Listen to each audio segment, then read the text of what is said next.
आज का टॉपिक अगला फॉरेन एक्सचेंज में फॉरेन एक्सचेंज की डिमांड और उसकी रेट में रिलेशनशिप। वही रिलेशनशिप है जो डिमांड की प्राइस के साथ थी 11th क्लास वाली, याद करो। Demand curve was a negative slope curve. Demand curve negative slope था, प्राइस कम होते डिमांड बढ़ती थी और प्राइस बढ़ते डिमांड कम होती थी। यहां पर भी फॉरेन एक्सचेंज रेट और फॉरेन एक्सचेंज की डिमांड में भी नेगेटिव रिलेशनशिप है। अगर एक्सचेंज रेट बढ़ेगी तो फॉरेन एक्सचेंज की डिमांड कम होगी, और अगर एक्सचेंज रेट कम होगी तो फॉरेन एक्सचेंज की डिमांड बढ़ेगी। हम यहाँ पर सिर्फ इस रिलेशनशिप को तो लिखेंगे ही, साथ में हम इसका रीजन भी पढ़ेंगे।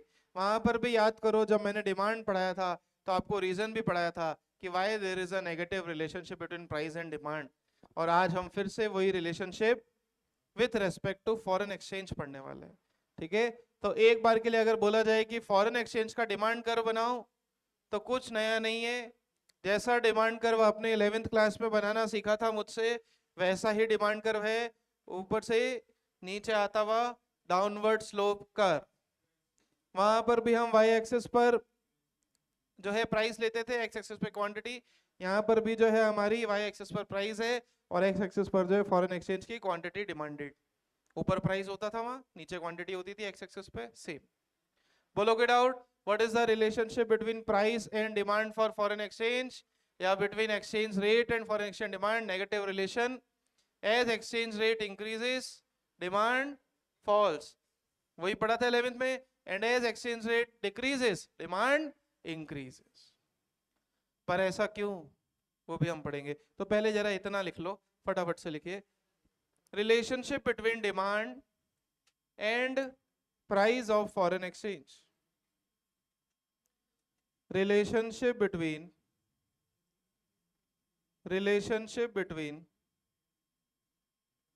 price and demand of foreign exchange. Relationship between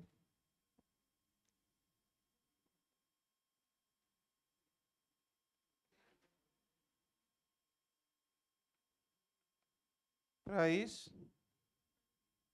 and demand of foreign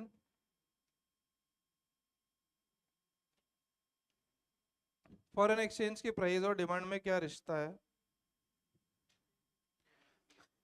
वही रिश्ता है जो 11th में था प्राइस और डिमांड का। Positive negative? Negative. There is a negative relationship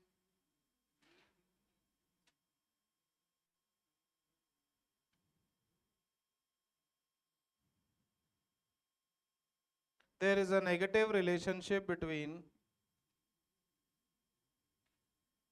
demand, there is a negative relationship between demand for foreign exchange and price, price मतलब rate, कितने रेट पे, and price of foreign,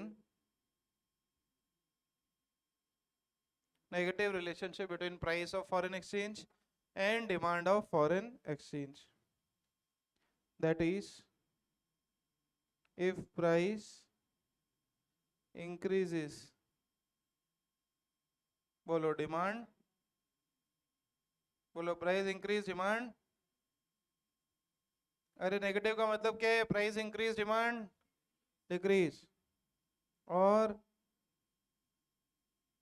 price decrease demand.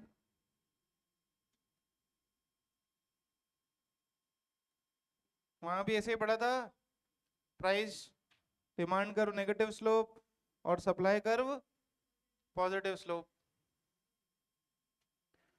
Curve वैसा ही बनेगा जैसे 11th class में बनाया था हमने। पहली बार कर्व आ रहा है मैक्रो में, लेकिन कोई नया कर्व नहीं है, वैसा ही कर्व है जैसा 11th में पढ़ा था। नए कर्व ADAS में ही आएंगे। यहां पर लेंगे क्वांटिटी डिमांड रेट और यहां पर लेंगे प्राइस। 11th का याद हो तो ऐसे ही चलता था वहां पे, वाई पे प्राइस और एक्स पे क्वांटिटी। और डिमांड करो कैसा बनेगा, negative slope. Demand for dollar या फॉरेन एक्सचेंज।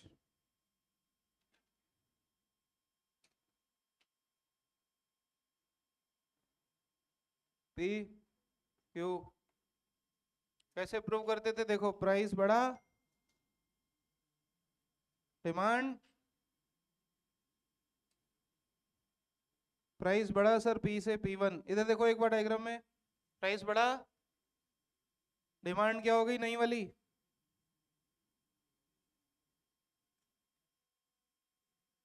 Q1, प्राइस कम हुआ,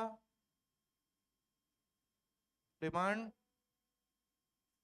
बढ़ गई, आया ना, प्राइस कम P से P2, क्वांटिटी डिमांड Q से Q2। बोलो कोई डाउट? अरे याद है 11th के वो दिन, डिमांड कर्व सेम तो है, बोलो कोई डाउट? फटाफट से कॉपी करें इसको। अब हम इसका रीजन पढ़ेंगे, क्यों एक्सचेंज रेट कम होने पर डॉलर की डिमांड बढ़ती है। वही कह रहा है ना डायग्राम, अगर डॉलर एक्सचेंज रेट रुपए की कम होगी तो डिमांड बढ़ेगी, और अगर एक्सचेंज रेट बढ़ेगी तो डिमांड कम होगी। लेकिन ऐसे ही क्यों होता है? आज आप सोचो कि अगर डॉलर सस्ता मिलेगा, आज डॉलर सस्ता मिलेगा, तो जरा पीछे से सोचो, जो हमने फॉरवर्ड मार्केट में सोचा था, अगर डॉलर गिरता है, मतलब अगर एक्सचेंज रेट कम होती है, तो जरा सोच करके बताओ एक्सपोर्टर को फायदा होगा कि इंपोर्टर को फायदा होगा? जोर से बोलो किसको फायदा होगा? अगर एक्सचेंज रेट कम होती है, मतलब आज एक्सचेंज रेट मान लो 85, कल एक्सचेंज रेट 82 हो गई, तो इससे एक्सपोर्टर को फायदा होगा या इंपोर्टर को फायदा होगा? जोर से बोलो किसको फायदा होगा? इंपोर्टर को। किसको फायदा होगा? तो इंपोर्टर अपने इंपोर्ट्स बढ़ाएगा, इंपोर्टर इंपोर्ट्स बढ़ाएगा, और इंपोर्टर इंपोर्ट्स बढ़ाने के लिए डॉलर मांगेगा किससे? बैंक से। अरे वो जेब में डॉलर रखे बैठे है क्या? भारत में हम जेब में डॉलर रख सकते हैं क्या? नहीं। तो अगर एक्सचेंज रेट कम होती है, अगर हमारी रुपए की रेट बढ़ती है और डॉलर तभी तो गिरेगा। मैं कह रहा हूं एक्सचेंज रेट गिरी मतलब रुपया बढ़ा, उल्टा समझो, अगर डॉलर सस्ता हुआ तो रुपया बढ़ा ना। आज $1 इक्वल टू 85, कल $1 इक्वल टू 82, दैट मीन्स रुपये बढ़ा कि डॉलर बढ़ा? रुपये बढ़ा, डॉलर तो कम हुआ ना। अब अगर डॉलर की रेट कम होती है तो फायदा किसको होगा? इंपोर्टर को। इंपोर्टर इंपोर्ट्स बढ़ाएगा, और इंपोर्टर इंपोर्ट बढ़ने के लिए डिमांड करेगा या सप्लाई करेगा? डिमांड करेगा, क्योंकि उसको बैंक से डॉलर क्या करना होता है? परचेज। परचेज मतलब डिमांड, परचेज मतलब डिमांड। तो अगर एक्सचेंज रेट कम होती है तो क्या सस्ते होंगे? बोलो इंपोर्ट से एक्सपोर्ट्स। इंपोर्ट सस्ते होंगे। अरे भाई अब पहले जो इंपोर्टर को 85 देना था, आज 82 ही देना है, तो उसके लिए तो बढ़िया है, इंपोर्टर के लिए बढ़िया ना रेट का कम होना। तो वो इंपोर्ट बढ़ा देगा, और इंपोर्ट बढ़ाने के लिए वो डिमांड ज्यादा करेगा या सप्लाई ज्यादा करेगा? डिमांड ज्यादा। तो बताओ एक्सचेंज रेट कम होने से डिमांड बढ़ गई। दूसरा रीजन, इंक्रीज इन इंपोर्ट्स, पहला रीजन। दूसरा रीजन, आज अगर डॉलर और रुपए की एक्सचेंज रेट कम होती है तो अमेरिका घूमना सस्ता हो जाएगा। अरे हाँ या ना? तो सब आदमी कहाँ घूमने जाएंगे? अमेरिका। और अपन भी जब अमेरिका घूमने जाएंगे तो एक्सचेंज रेट डॉलर की डिमांड करेंगे ना। अरे डॉलर की डिमांड करेंगे, बैंक को बोलेंगे डॉलर दो ताकि हम घूम के आए, तो वापस से एक्सचेंज रेट क्या हो जाएगी? बढ़ जाएगी। तो सीधा सा आंसर, एक्सचेंज रेट कम होने की वजह से डॉलर की डिमांड बढ़ जाती है। इसलिए बढ़ जाती है क्योंकि एक तो इंपोर्ट सस्ते हो गए, और दूसरा उस कंट्री में टूरिज्म भी सस्ता हो गया, तो हर आदमी घूमने किधर जाएगा? अमेरिका। Is it clear? आज आपने सुना होगा काफी सारी कंट्रीज जहां पर रुपए स्ट्रॉन्ग है और उनकी करेंसी वीक है। वन ऑफ दैट कंट्रीज बाली, सुना होगा आपने, बाली वगैरह जो कंट्रीज हैं, लंकावी, मलेशिया, ये जो कंट्रीज हैं, यहाँ पर रुपए पॉजिटिव है और उनकी करेंसी हमसे डाउन है। इसलिए आप देखो जितने लोग जो घूमने जा रहे हैं, मैक्सिमम लोग इन्हीं कंट्रीज में घूमने जा रहे हैं। क्यों? क्योंकि वहां की एक्सचेंज रेट सस्ती है। कभी आपने नहीं सुना होगा आदमी अमेरिका घूमने गए, क्योंकि $1 के लिए 85 के आसपास पे करना है। Is it clear? वहीं पर इंडोनेशिया वगैरह ये जो कंट्रीज हैं वो ₹50 तक, ₹1 पर पे, 50 उनकी करेंसी के units they pay for ₹1 of India. Is it clear? So reason समझ में आया? हमने सिर्फ डायग्राम को रटना नहीं है, समझना भी है कि एक्सचेंज रेट कम होने की वजह से डिमांड बढ़ती है। क्या बढ़ती है? डिमांड क्यों बढ़ती है? क्योंकि आज अगर रुपए डॉलर की एक्सचेंज रेट कम हुई तो फायदा किसको होगा, इंपोर्टर को कि एक्सपोर्टर को?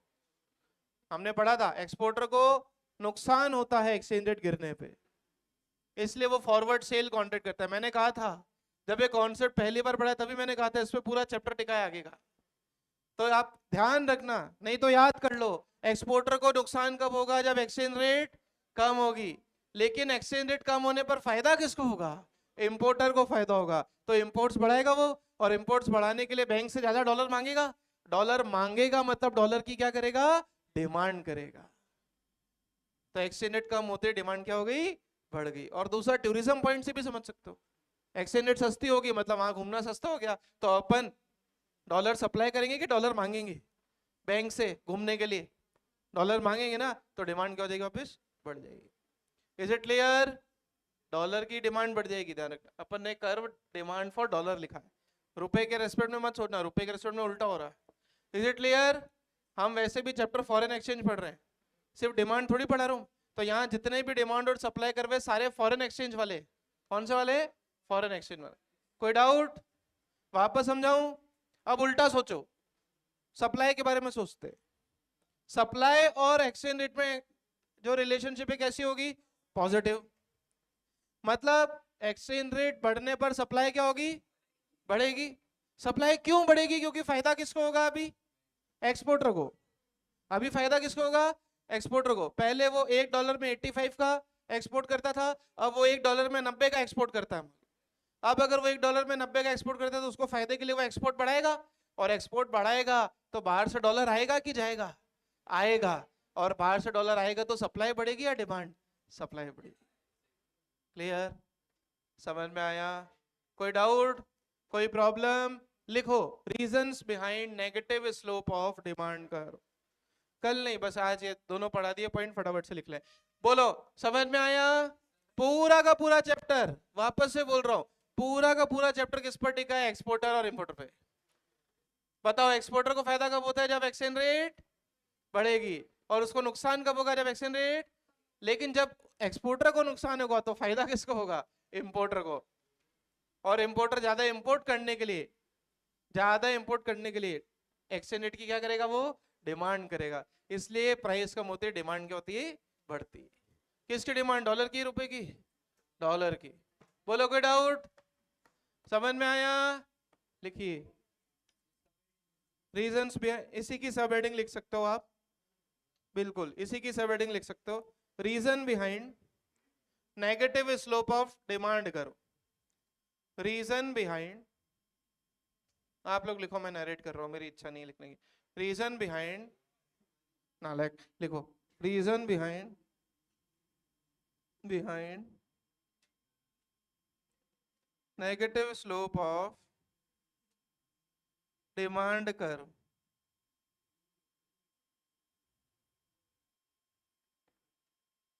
फर्स्ट पॉइंट, बताओ क्या बढ़ेंगे?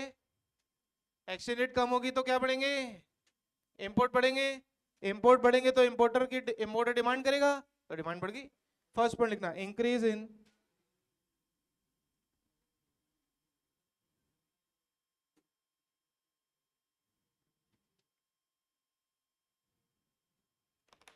Increase in imports.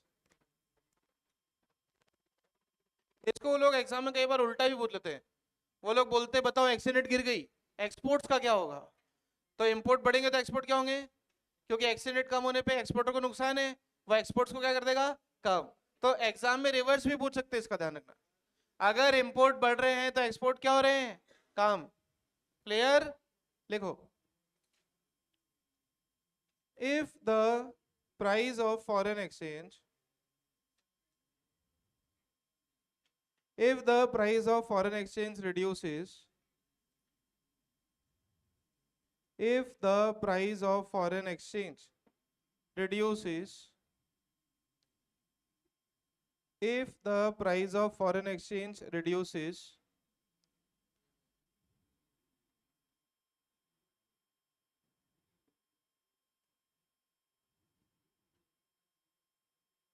comma, imports will, बोलो, इंपोर्ट क्या होंगे? बढ़ेंगे। इंपोर्ट सस्ते हो गए, इंपोर्ट बढ़ेंगे। Import will become cheaper, import will become cheaper. So producer कहेगा और इंपोर्ट करूं मैं, और इंपोर्ट करने के लिए ही विल डिमांड या he will increase demand of foreign exchange.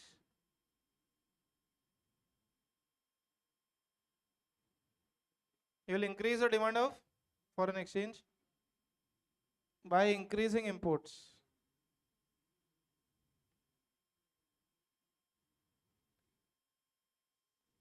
By increasing the import. Hence, demand of foreign exchange will rise. आपको एफ ही नहीं लिखना, आपको पूरा लिखना है, ठीक है? Point number 2, promotion of tourism, promotion of, dollar सस्ता होगा तो अमेरिका जाना सस्ता हो गया, चलो सब अमेरिका चलें। तो अमेरिका चलने के लिए डॉलर मांगेंगे ना बैंक से। अरे अमेरिका घूमने के लिए डॉलर बैंक से मांगोगे ना, तो मांगोगे मतलब डिमांड कर रहे हो कि सप्लाई कर रहे हो? डिमांड कर रहे हो।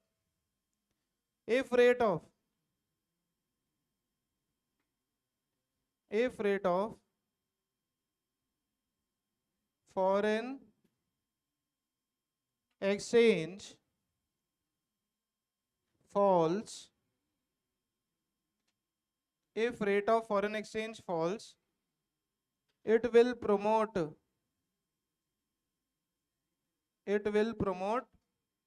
tourism in that country. बात नहीं पीछे। It will promote tourism in that country, which will also increase demand of foreign currency.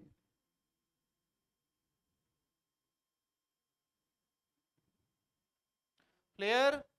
कई बार एग्जाम में क्वेश्चन 3 नंबर का पूछ लेंगे, तो 3 नंबर में 2 पॉइंट नहीं, फिर 3 पॉइंट लिखने पड़ेंगे।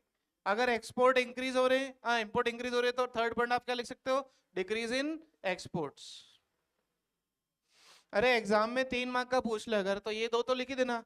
अब इंपोर्ट अगर बढ़ रहे हैं तो एक्सपोर्ट क्या होंगे? कम। वो मन से लिख देना, ठीक है? बोलो कोई डाउट? बोलो, demand for foreign exchange and supply of foreign exchange. समझ में आया कि नहीं आया? कोई प्रॉब्लम? अरे कोई problem? That's all for today. Thank you, have a nice day everybody.